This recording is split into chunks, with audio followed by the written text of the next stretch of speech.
All right. Welcome back, everyone. Thank you so much for joining us. Happy to continue on this great day of presentations. Next, we have CCOM Satellite Systems, Inc. It trades on the OTCQB under the symbol CYSNF, as well as on the TSX under the symbol CMI, and is a pioneer and leading designer, developer, and manufacturer of transportable and mobile satellite-based antenna systems. Joining us today is Leslie Klein, President and CEO of CCOM Satellite Systems. Welcome, Leslie. Thank you for having me. All right, the floor is yours. Whenever you're ready, take it away. Thank you very much. Thanks for the introduction and welcome everybody to the presentation. I will go through my slides and show you or describe to you the company. We are a Canadian-based telecommunication, satellite communication company and manufacturer of satellite internet antenna systems. And I'll just skip to the next slide, which is a CCOM disclaimer. You can read it when you have a chance. The company has been in business since 1997. And it's one of the largest communication on-the-pause mobile VSAT antenna manufacturers in the world. Although we are relatively small, we have only 34 employees, and we are, as mentioned before, we are trading on the Toronto Venture Exchange under the symbol name CMI, and lately on the OTCQB exchange under the symbol CYSNF. The stock closing price, this was in April, the 20th, was $3.61 Canadian. The company pays a dividend of about 1.4%. We've been paying it for quite a while. And the market cap of the company is about $144 million Canadian. The company actually is not manufacturing anything. Everything is outsourced. That's why we can keep the company relatively small and profitable. We sell through distributors around the world. We have over 8,500 antenna systems deployed in over 106 countries. And we have a very extensive 500 plus active dealer distributor network around the world with a number of antennas in production, number of modem support in production, and a working capital of about $23,800,000 with shareholder dividends that have been paid out over 40 consecutive quarterly dividends of about $16 million. The company has no debt and is actually not looking for any funding, although we get a lot of requests if the company needs funding, but we do not. We fund ourselves, and we have been profitable for about the last 15 or 16 years and paying dividends, as I mentioned. The vertical markets that we are addressing with these products around the world are really very, very large markets in terms of vertical markets, many of them in government, military, emergency response, disaster recovery, oil and gas, telecom, banks, hospitals, schools, mining and events, and many other vertical markets. The company, as I mentioned, is in 106 countries, and this is the distribution of our antennas, partial distribution of the 8,500 antennas. You can see, for example, the New Zealand is from end to end full with our antennas. That's because every fire department there has one on their fire trucks for disaster management. And then, of course, we have quite a lot of them in Europe, quite a lot of them in North America, Australia, China, Russia, and etc. So the product has been around for about 16 years. And it's very popular. It's very cost-effective, very reliable, and it's purchased by a large number of satellite communication companies around the world. Very briefly, the technology itself consists of 3 different types of antenna models. One is a drive-away, which sits on top of a vehicle, and it's a robotic antenna. You push a button, the antenna folds and becomes quite flat, lying down on top of a vehicle. And that's called a drive-away. A flyaway is a similar type of an antenna, but it's packaged into a transportable case or multiple cases. It comes apart without any tools. You can put them together without any tools, and within 10 minutes you have an internet connection just about anywhere in the world. The trick to it is this controller that is shown here on the bottom. That is where all the magic lies. It's a one-button controller, so you don't have to know anything about satellites. You can just press one button and the antenna finds the satellite anywhere in the world, any type of satellite with any type of configuration of a modem that is connected to it. We also have other types of antennas. Recently, we announced this Mempac antenna, which I'm going to show you here. It's a product that you can carry on your back. It's fully carbon fiber. It's about 20 kilos, and you can put it together within 5 to 7 minutes. Comes apart very fast, packs into the bag, and then you can carry it with you just about anywhere. We have sold to one company over 200 of these products. It's very popular and it's very effective. I can show you, for example, how it is used. It's in Japan, used for disaster management, for cellular backhaul by a large telephone company that is using it to replace cell towers in case of emergency, and they're able to deploy them very rapidly in very remote locations and able to continue providing cell coverage. So the product is used all over the world, and I'm going to show you a number of vertical markets where these antennas are used. So oil and gas around the world is very, very popular. We have satellite news gathering for television stations around the world as well. We have telehealth, which is telemedicine type of applications, from ambulances to actual breast cancer screening units in New Zealand to operating rooms at the Loma Linda University. We have military applications, of course, for communication from around the world. We have a cellular backhaul, as I mentioned before, by large telephone companies, also in practically every country around the world. We have mobile offices, like the one here on the left is a government pension program of South Africa that actually uses these antennas to deliver pension checks to very remote areas of South Africa. So it would be like an e-government type of an application that is provided by the government of South Africa. We have sold 120 of these antennas to the government of South Africa. In Argentina, in similar type of an environment, they use these mobile antennas to print passports and IDs in remote areas of Argentina. So the applications itself and the availability of internet connection in these remote areas makes it possible with these antennas to deliver type of services that we are used to seeing in downtown New York or in downtown Toronto. Mobile banking is also a very interesting application.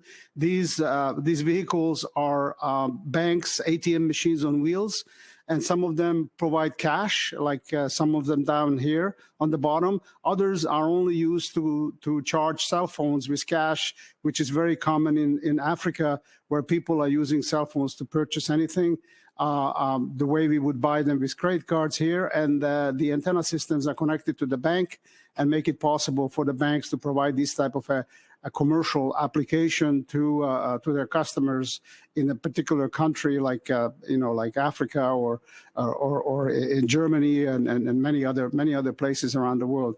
CCOM has also been involved now lately in the development of a next generation antenna system. As you probably all heard, almost everybody is now into the satellite space, including SpaceX by Elon Musk and Amazon Kuiper by Bezos and Bill Gates.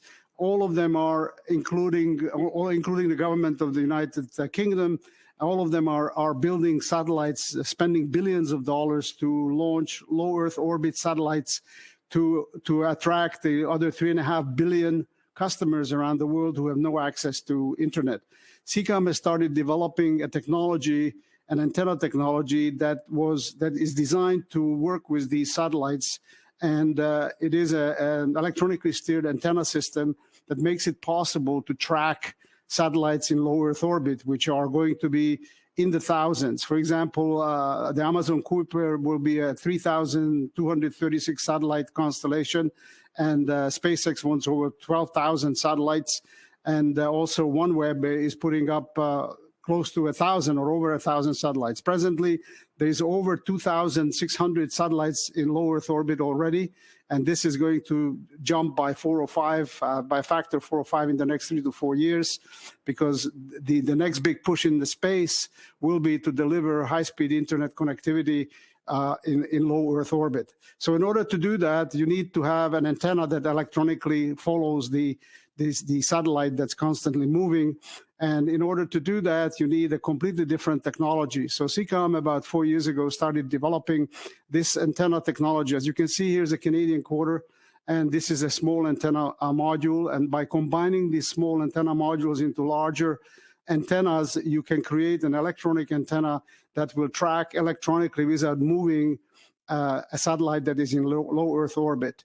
So these modules are actually able to, as you can see one in somebody's hand, they are scalable. They can actually do a 360 electronic scan, a 360 degrees electronic scan, and they're also conformal, which means that they can be shaped to fit any type of size, like a size of any type of a space, including a fuselage of an aircraft, for example. So this is how you build up an antenna from little of these subarrays to larger arrays into a panel that actually makes it possible to deliver similar type of performance that as a parabolic antenna would, but it makes it possible to be electronic. So there's no moving parts. It's light. It's thin. It's conformal, and it is possible with this antenna to track multiple satellites. So CCOM has a number of patents that we developed on this technology, and we are working with University of Waterloo, where this technology is being developed by 15 PhDs and postdocs, in addition to some CCOM employees who are already permanently there. CCOM has also filed a number of patents, as I mentioned. One of them is for a phase shifter, which is going to hopefully make it possible to develop these electronically steered antennas in very large numbers and very low cost, at very low cost, using this type of a patented technology. So I just want to show you, for example, here you have a parabolic antenna, and then there you have the electronically steered transmit and receive parts, which are significantly smaller, lighter than this whole contraption, but they will be able to do pretty much the same thing as what you are seeing here. So the future is in these electronically steered panels that could be manufactured in the millions and used not only in stationary environments, but also in mobile environments. And so this is what it would look like in a car. This is what it would look like on an aircraft. And this is what it would look like on a train, for example. So just to give you an idea of how thin and flat this panel is, and it would be able to electronically steer, which means that there's no moving parts at all, and it would work similarly to a parabolic antenna, but it would make it possible to be deployed in places where a parabolic antenna is not possible to deploy today. So we are planning to have this technology replace our existing antenna technology, of which we have thousands in the field, as I mentioned before. But at the same time, this will open up new markets in the marine, markets in the aero, and markets in the ground applications, not to mention the possible consumer applications, which could be in the billions at some point if the antenna can be reduced in volume, manufactured in large volumes, and reduced in cost. So CCOM has also joined a consortium of a number of companies to develop a very high frequency millimeter wave technology using the patented phase shifting technology that we have developed. And this is designed to deliver higher speeds than 5G, what they are calling 6G, V frequency, in the V band frequency, to deliver a high-speed connectivity using integrated circuits that will replace up to 300 cell towers. It can replace up to 300 cell towers using a high-altitude drone that would fly at 20 kilometers height and deliver up to 100 times more bandwidth that is possible to deliver today with 5G, type of 4G plus 5G applications. So the chipset that is being developed by Skyworks in the United States and Canada and NXT in Holland is going to be using some of the technology that we have patented. And this technology is hopefully going to also be impacting the cellular applications, because there will be no need to have cell towers in these 300 to 400 kilometer radius because these aircraft flying at a very high altitude with solar panel equipped wings are able to stay up to 3 or 4 months and would be able to deliver a very high amount of bandwidth down to cell phone users and also connect to a satellite above. So it's a very interesting concept, very interesting application. We are about 1 year into the development of this technology, and we'll have another year. It is funded by the European Space Agency and by the Canadian Space Agency, and a number of partners in this are CICOM, Carleton University, Skyworks, the University of Waterloo, Eindhoven University, NXP in Netherlands, and Semiconductor Ideas also in the Netherlands. The technology will provide radio frequency chips as a result, and these technologies will be key to the improved network capacity, significantly faster downloads, and tremendously low latency for cellular users.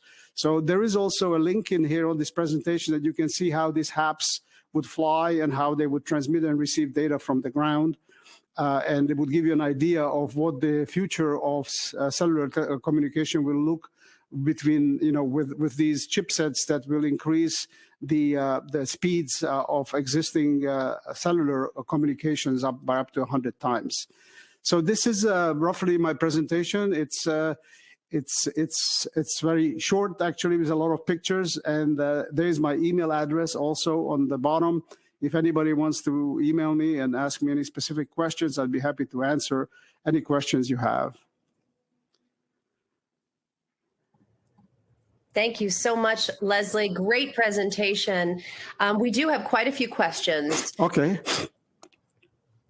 All right. So tell us about your first quarter results that were just published. Yeah, so CICOM had a very unusually high first quarter result this first quarter that ended in February of this year.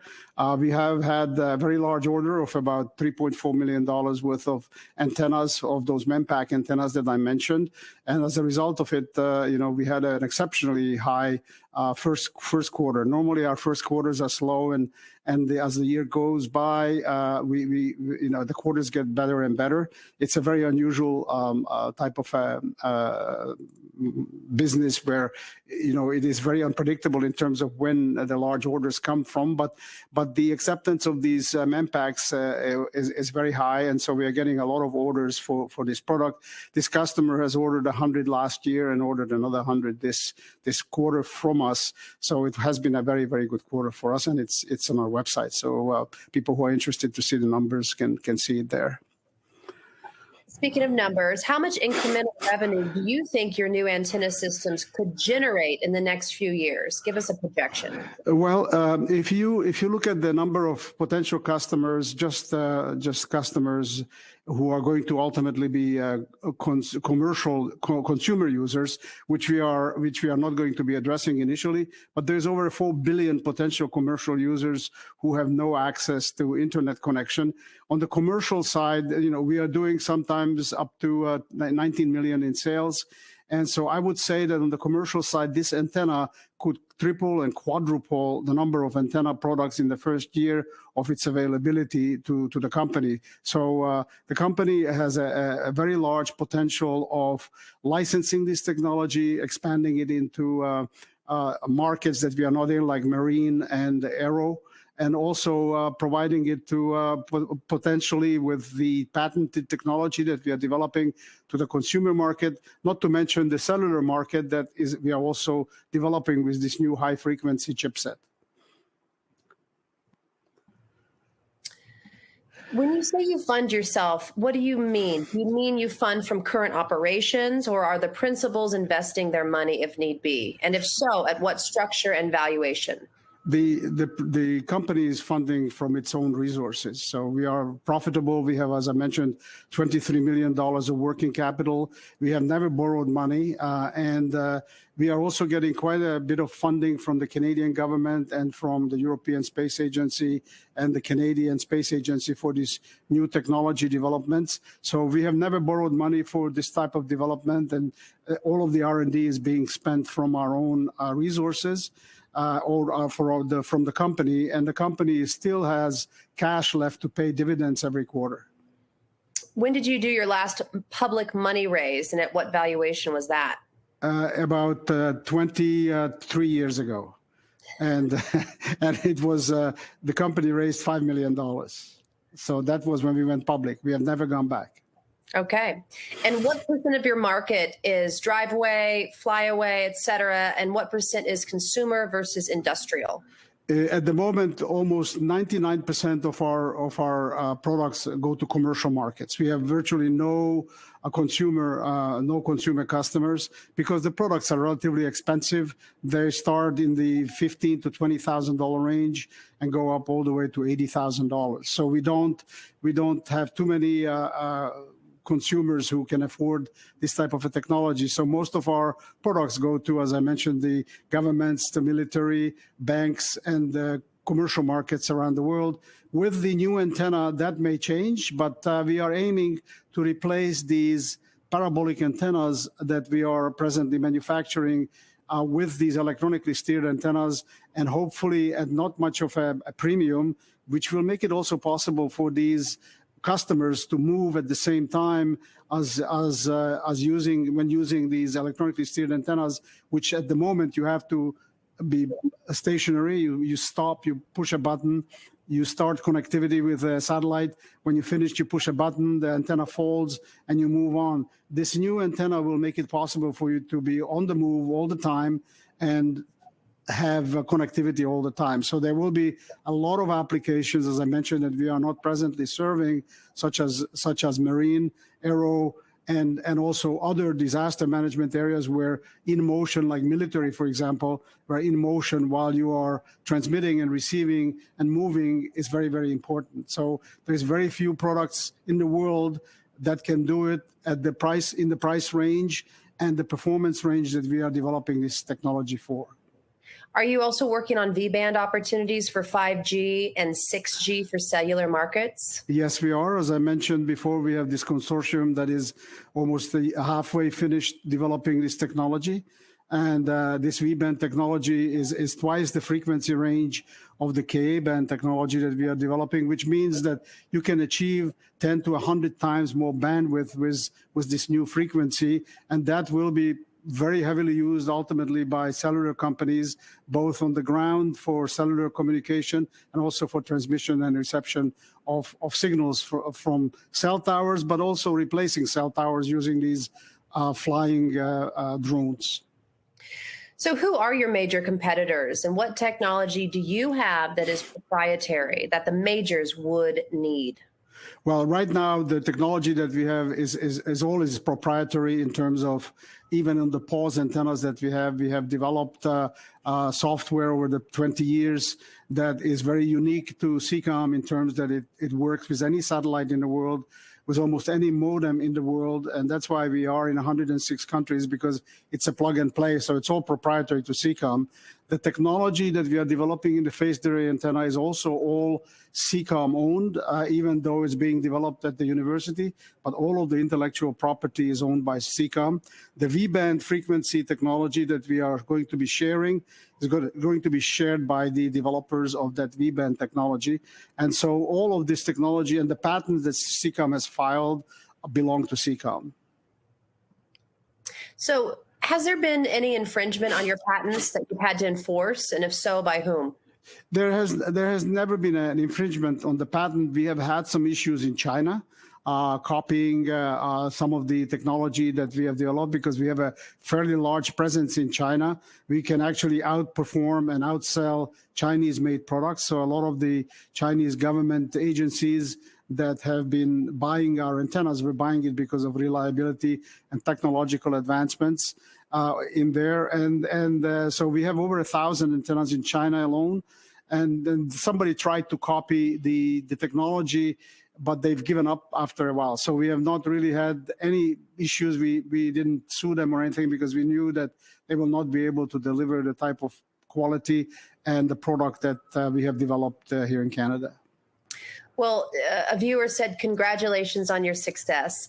What hurdles do you see for exponential growth going forward, and how do you plan on overcoming them?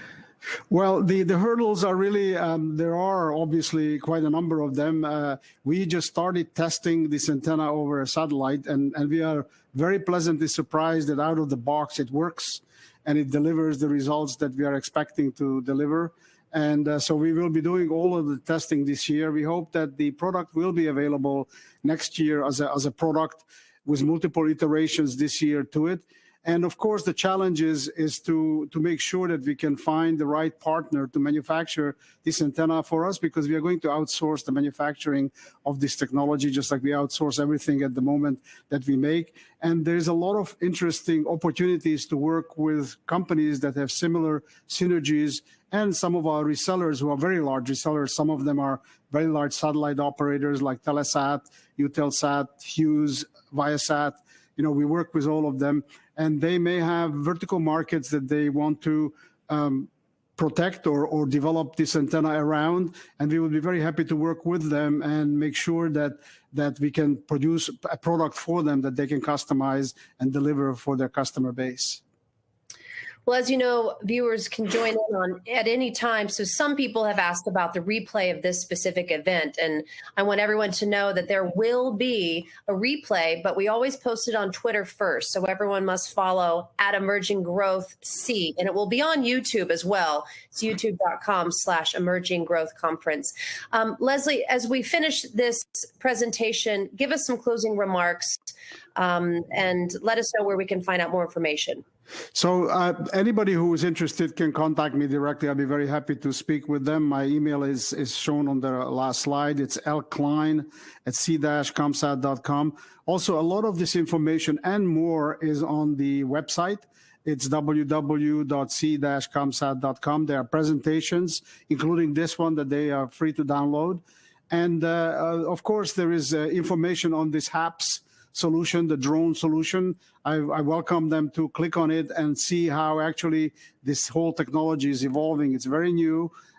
Some people like SoftBank in Japan have already started manufacturing some of these drones for cellular coverage. And we hope that CCOM will be one of the suppliers of these antennas for these drones that will make it possible to deliver cellular coverage inexpensively by eliminating cell towers around the world, where obviously cell towers would be too expensive to be built or would not make any economic sense to build them. But if a drone can replace 300 or 400 cell towers and cover a very large area that would normally not be accessible, that will be a very interesting application and will attract millions, if not hundreds of millions of potential users.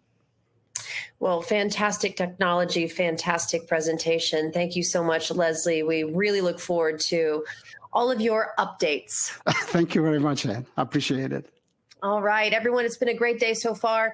A quick reminder that to follow us on Twitter and YouTube, because we're always going to post it on Twitter first so you can see the replay of these videos. Also, as we transition to the next presenter, you're going to experience a black screen for a brief moment. We're going to take a quick break because we're going to start in about 15 minutes. So the next presenter will be with us very soon. If you are on that Apple device, click the play button to launch the next presentation. But stay with us. We have more exciting presentations coming up. Thank you very much, everybody. It was a pleasure. Thank you, Leslie. Thank you. Bye-bye.